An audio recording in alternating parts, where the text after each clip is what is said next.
Good morning, welcome to Subjective. I am thrilled and honoured to be talking to the wonderful Susie Bick this morning. Good morning, Susie. Morning. How are you? Very good, thank you. Good. So that gets us into this. Oh yeah. Dominique Issermann. Yeah, Dominique, lovely Dominique, who's Dominique. my closest friend in the world. But that came over years, you know, like Yeah. we began working together probably when I was like 22 or something. You know, we just worked together quite a lot. I don't know if it's the same now, but in those days, you used to tend to work with a lot of the same, Bailey for 7 years, and then I worked with you quite often, and Dominique photographed me a lot for work-wise, and we had a professional working relationship, but then we became friends, and over the years, because of spending so much time on location together, and you know, and then she became a great family friend. She's Nick's best friend. That's how she gets these very intimate photographs, because she's literally right there. In our, you know, we spend Christmas together, holidays together. So she just used to be snapping away. Like when Nick and I first met, Dominique and I went on a little holiday to Ireland, and Nick was coming to meet me in Ireland, and Dominique had never met Nick, so she was a little bit like concerned because of his wild ways in those days. And she was like, Susie, are you sure this is a good idea? He's a bit wild for you. And she was getting cross with me because I was always on the phone to him, and she was like worried that he was going to lead me astray, God knows where, because I was already pretty much astray myself.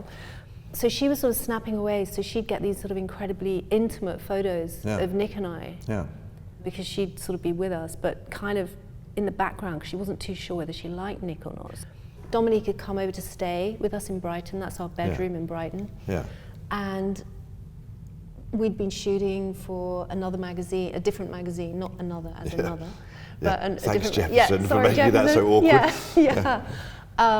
And I was just getting changed in the room, sort of in a fun way. I just sort of ran across the room doing a silly kind of like thing like that, and Nick was standing over there, and she just went, open the shutters, like that. So he opened the shutter, and it was just like this one-off photo that ended up, Nick was needing a cover for his album, and so it just ended up being used, but it wasn't a setup or... No, Dominique Issermann is a great photographer. And I can tell, because you can tell what people like a bit from their pictures. You get a little bit of sort of intuitive feeling of what the person's like who's holding the camera. Her relationship with you and Nick is a bit like Bob Gruen. He spent a lot of time with John and Yoko.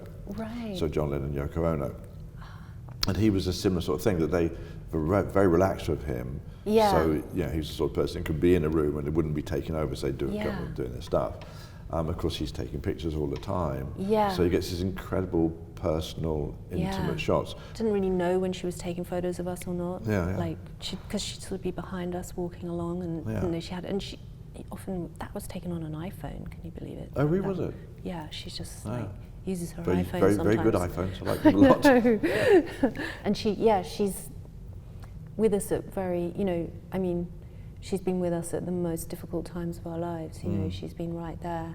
She came to live with us for 2 weeks when our son died. And, you know, she's just, I think even 3 weeks, she was just there the whole time. And, you know, she's just, that closeness comes across in a lot of the photos. Maybe not in that one, but there's loads of other ones. And I don't want to pry, and it's not my purpose, but you and Nick as a couple, that's been incredibly beautiful to watch unfold. You're kind of quite similar in a way. Well, I've never met him. Always in a suit as well. Absolutely. But there's something quite similar about you.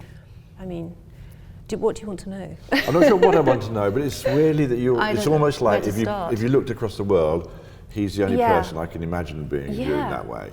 Well, so that's lovely that you said that, because it was like that. Like when we met at the Natural History Museum, and it was kind of,